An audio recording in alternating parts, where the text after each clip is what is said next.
Welcome to 3 Count Commentaries. This is your host, MagMongoSlade. Today we're going to talk about Impact Wrestling Victory Road 2023 from September the 9th. September the 8th, 2023. I probably watched it on the 9th. That's why I said the 9th.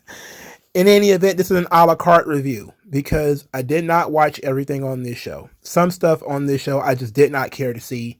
So I probably fast forwarded through most of it, skipped it, or whatever. So I hate to break it to you, but Impact is it's not a really good product right now. There's good stuff on it, but there's not a lot of good stuff to be had on here. We start at the beginning with Austin Bay Club wrestling Brian Myers and Moose. Austin Bay Club won. I didn't watch it because Brian Myers is in it. I'm not watching Brian Myers. I hate to break it to you. I don't really want to watch Moose either. Not going to watch Brian Myers. But so here we are. Austin Bay Club won. It's a waste of the young guys' time. They should certainly be doing something else. Next was really good, however. Lio Rush versus Kushida for the X Division title. This match saw Lio Rush put on Kushida's shades and actually mock him for a time, which I thought was pretty fun. Lio Rush ends up winning by kicking Kushida in the nuts and then hitting him with a frog splash. Good match.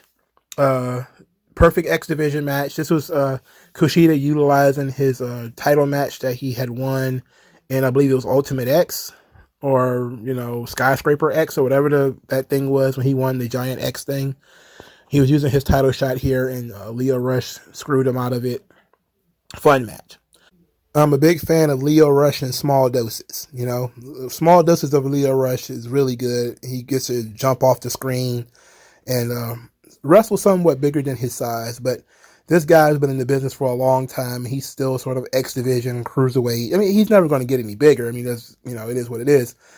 But you usually see a lot of smaller wrestlers eventually work their way up to being world champions, and you would think like Lio Rush has been around long enough that he would have worked himself into higher level programs, that when you bring Lio Rush in, he would be a world champion contender. Instead, Lio Rush is still, bring him in to be the X Division champion, bring him in to be like the lightweight champion or whatever the hell, and then he's there for a little while and then he leaves. It's like, when does he eventually climb up the ladder?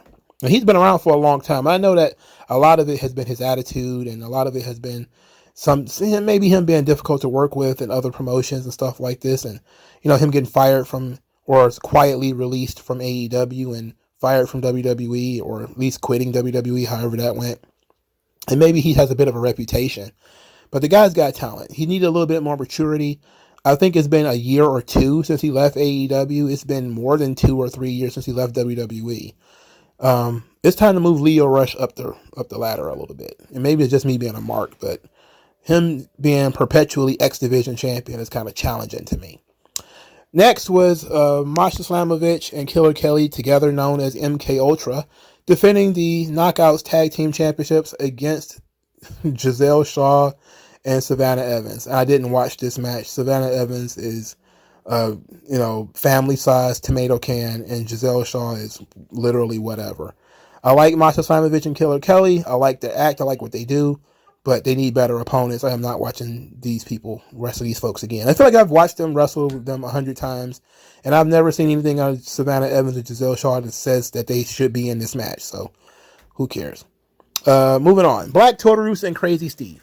I didn't really want to watch this either, but I let it run because they have been doing these Mankind Jim Ross style interviews with Crazy Steve, going into his backstory, which basically ended with him snapping. And him blowing up Decay. So Decay is now fighting each other, so Black Taurus is also in Decay. But things have gotten bad when you're doing jobs to Crazy Steve. So Crazy Steve is now, I don't know, he's one of the many psychopath characters running around in Impact. There's just so many of those now. There's just so many, I'm crazy, I'm kooky, characters running around, and Crazy Steve is just one of them, and he actually beat Taurus, which sucked. That sucked. Then Impact they pissed me off. Tommy Dreamer. So Tommy Dreamer put his career on the line against Kenny King for the Digital Media Championship. It's title versus career. Tommy Dreamer cut a promo, said he's lived wrestling for 42 years. He's done it ever since he was a young man. This is the place, White Plains, New York, when he had one of his first matches, where he got his WWE tryout. He had so many great moments and things here.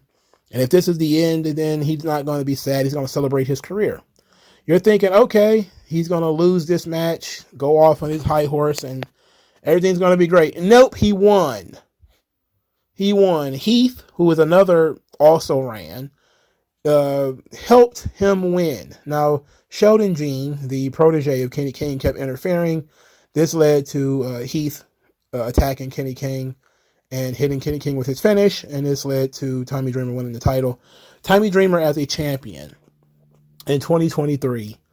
If you need any sort of evidence that the people running Impact do not care about the wrestling product, Tommy Dreamer being a champion of any sort in their company right now is proof positive that these people do not give a fuck about wrestling.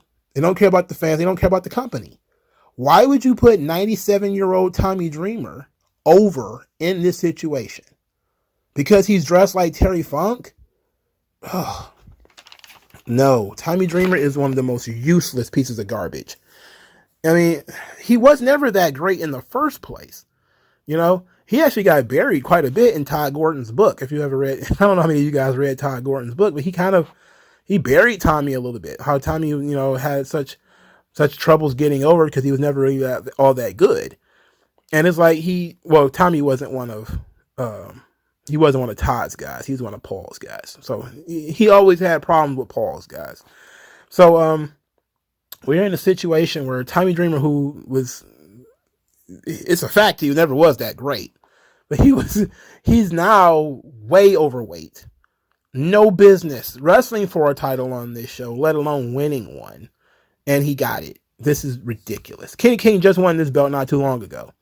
This is a really, really stupid idea. I don't care for but it's a feel-good moment. It's supposed to be a feel-good moment. Like, I don't feel good.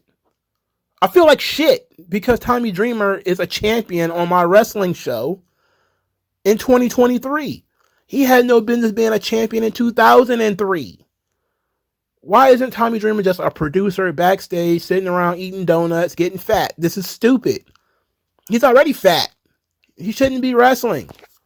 For Christ's sake, move on. Next, Jordynne Grace versus Deonna Purrazzo. I actually did watch this because these two work very well together. Jordynne Grace is an absolute mutant. They call her the Juggernaut, which is very ironic because she is a mutant. And that is by the fact that her boobs have disappeared. And they have been replaced with back muscles that look like a maze. It's like Pan's Labyrinth is on her back. So they built this story up with Jordynne Grace's biggest return after her short sabbatical, because she lost to Deonna Purrazzo and said she would leave Impact if she lost. And she left. She's 0-4 against Deonna Purrazzo. And when she came back, Deonna Purrazzo decided to make it 0-5. She's going to beat her again. And Deonna Purrazzo tried to show some respect to start this match with a handshake, but Jordynne Grace started it very, very aggressively. I specifically love the superplex into the jackhammer spot by Jordynne Grace. That was very cool. And Jordynne Grace actually won the match with the Grace Driver, so she has beaten Deonna Purrazzo for the first time. I probably would not have done that. Probably would have let this go for a little bit. But Jordynne Grace is an Impact lifer. It seems like she's never going to go anywhere. But this match was good. They always have good matches against each other. They have good chemistry. This was good. This is one of the better women's matches this year. The 7th match on the show, PCO versus Bully Ray. I didn't want to watch this either, so I did not. I have no interest in watching Bully Ray. I have no interest in watching PCO. PCO can only have one kind of match, and that is, fall through everything, and he's 76 years old or some nonsense like that. Bully Ray is also very, very old. He also hangs around a bunch of people that nobody cares about, like the Good Hands. There was literally nothing in this that interested me, that caught my eye. I just said, screw it. I don't care what they do to each other. This match was no disqualification. PCO won the match, but I didn't give a fuck about it. I didn't care at all. Unless they anything short of these two absolutely going Rambo on one another, or Alien versus Predator or something like that, I have no interest in this. Next, Motor City Machine Guns versus the Rascals. So the world champion is in a tag team championship match as Trey Miguel and Zachary Wentz defend the tag team titles. So Trey did a very cool combination of moves here with a slingshot splash over the top rope, and then he immediately popped up into a springboard moonsault. It's very sweet. The match was what you would expect from Motor City Machine Guns and the Rascals, but then they made a mistake. They had some guys called the Good Hands, who are just two jobbers. I can't tell them apart. I watched Impact pretty much every week. I can't tell these guys apart. They suck. They're nondescript. I don't see why they are involved, but they're always involved. They interfere in this match to help the Rascals win. This isn't the first time they've done this, but this is ridiculous. Yeah, the Rascals should have won this match on their own with cheating, of course, because you have to make sure they cheat. But they should have won this match on their own. Chris Sabin was sprayed in the eyes with aerosol and then rolled up and pinned. The Rascals doing the exact same thing as the Outcast, which, constantly spraying people in the eyes. It gets kind of lame because it's happening in two different companies. I think if only one side was doing it, it would be fine. But since you have it in two different companies that people are getting sprayed in the face, it almost seems like it's really being overdone. Like, can somebody... What happened to old school salt? You just can't throw salt or powder, baby powder, in somebody's eyes. Why we gotta spray roach spray and Raid or whatever in people's faces? It literally doesn't make sense. It's dumb, but the match was solid enough. I just didn't like the finish. I didn't like the interference from the nondescript other guys. The ninth match was Alicia Edwards versus Trinity for the Knockouts Championship. Alicia Edwards is in a championship match. What a joke that is. I let it run anyway, though, because I wanted to see Trinity a little bit. Tracy Brooks and Kazarian showed up again because Eddie Edwards was out there interfering and cheating. Kazarian and Eddie Edwards. It is the feud that never ends. It just goes on and on, my friends. It just goes on and on and on and on. Why is this feud still going on? Ugh. Anyway, Trinity ended up splashing Eddie Edwards through a table with the help from Kazarian and Tracy. Then she ends up defeating Alicia Edwards with what's called the Trinity Bomb, which is the bubble bomb. When he puts you on a full Nelson, picks you up, and drops you on your tailbone. That's Trinity's finisher now, because it's cushioned for her. She had a big booty, and Alicia Edwards has no booty, so this is basically a lethal weapon at this point. Alicia Edwards was not a credible competitor anyway. I just wanted to see what the angle was going to be, and of course it was Kazarian and fucking Tracy. Ugh, this sucked. What was actually good, however, the Impact 2023 Hall of Fame inductees, Mike Tenay and Don West. Absolutely excellent. That was great. Those two guys being Hall of Famers are a no-brainer. They are the voices to the early days of Impact / TNA. They are missed, if we're being honest, especially with all the dry-ass commentary they've had for the last 10 years or so. These guys have been very, very good. They busted out, the crowd busted out into a TNA chant, too, for the first time in a long time. So that was excellent. Very good stuff. So the main event of the evening, Steve Maclin versus Josh Alexander. The match that was 1 year in the making before, I believe, Josh Alexander got hurt. And then by the time he came back, Steve Maclin was hurt. And so now Steve Maclin is back. And now they're going to have this contest. I don't see why this was a main event. Again, Impact is very weird in who they choose to be top guys. Like, why is Josh Alexander can main event a show by himself without a title? I typically would have probably I know because of the creative of the tag team championship match, but that should have been the main event as far as I'm concerned, because the world champion was involved in it. It was for a tag team world title. But a grudge match between Maclin and Alexander, I guess. It's not a main event to me. I mean, of all of the companies, Nakamura versus Rollins, Orange Cassidy versus Moxley, and now Macklin versus Alexander. All three major wrestling promotions have decided that in the month of September, they're going to put the most mid match they can find as the main event of their show. Now, AEW handicapped themselves by firing one of their top guys literally 3 days before the show, 2 days before the show, or whatever.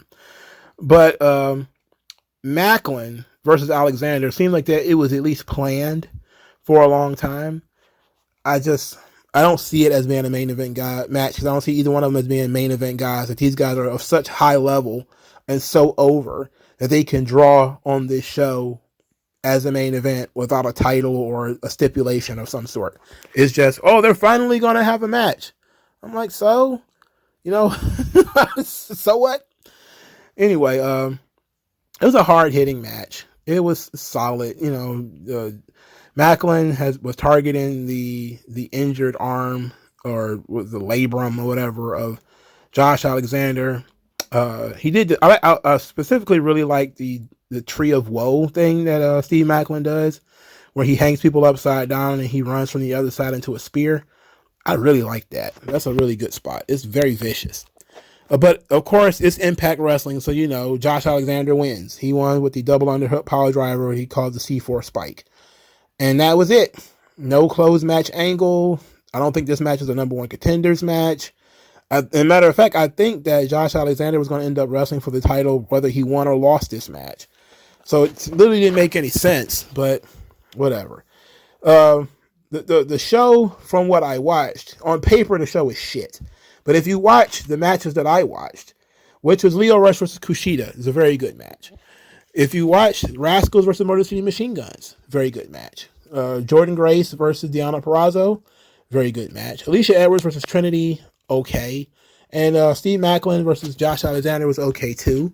So it wasn't bad, but if you sat through this entire 3-hour thing, you probably had a miserable experience because I can't imagine sitting through Savannah Evans, PCO, Tommy Dreamer, and Crazy Steve all in separate matches. I just can't imagine, you sitting through all of that stuff. But some people do it. Some people do it for the love of the game. That's why I do these reviews. But I'm very honest in my reviews, on my reflections. I did not like this show. I do not really like Impact at this point. Impact has pissed me off. I mean, their choice of the people that they push, the amount of time they give to Bully Ray and Tommy Dreamer in comparison to the time they give to other people, especially people who have some talent and who are trying to be on the come up. The lack of recruiting, they haven't brought in any new fresh talent and built them up in months, maybe even years. Even on the female side, it hasn't brought in a new female and built her up in forever. I think maybe Killer Kelly might be the closest one. Masha Slamovich was already over from the indies, but Killer Kelly, I think this is the first run she's had in North America for real. In terms of, I think she was in NXT UK. I think she maybe even had a shot or two in AEW, but she hadn't established herself. So it might be Killer Kelly, and that might have been a year or two ago, but they haven't done a good job of replenishing any of these divisions. They have just bring in higher level indie talents and then just say, hey, stay here for a couple of weeks. We'll give you a title. You win it when you come in, you lose it when you go out, and then that's it. It's like, that's not how television wrestling should be in 2023.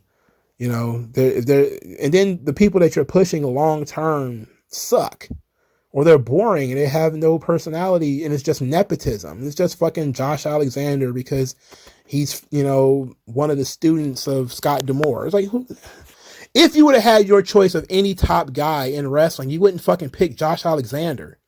So maybe find somebody else. It'd have been fine if he was like in a Bret Hart situation where, oh shit, we ain't got nobody else, so we're going to go with this guy, which is what it seems like when he won the title from Christian. It felt like, oh, we're in a Bret Hart situation where, well, we ain't got nobody else, let's just go with this guy for a while. But now they're still going with this guy, and it's been 2 fucking years. It's like, you should have found somebody else by now, or pushed somebody else by now. And Trey Miguel ends up in the same situation I was talking about with Lio Rush, where he seems to just be stuck, spinning his wheels in the mid card. The guy's been there forever. At what point do we allow him to break through and start moving towards the top? When do we start bringing in other people? You know, whatever. I guess Steve Macklin, I guess they pushed him too. But who really is, you know, moving mountains to see Steve Macklin? It's whatever. Impact pissed me off. Anyway, but I watch the show anyway because I do it for you. Like, share, subscribe. I'll talk to you guys later. Peace. MagMongoSlade. Best house I ever drew, Daddy.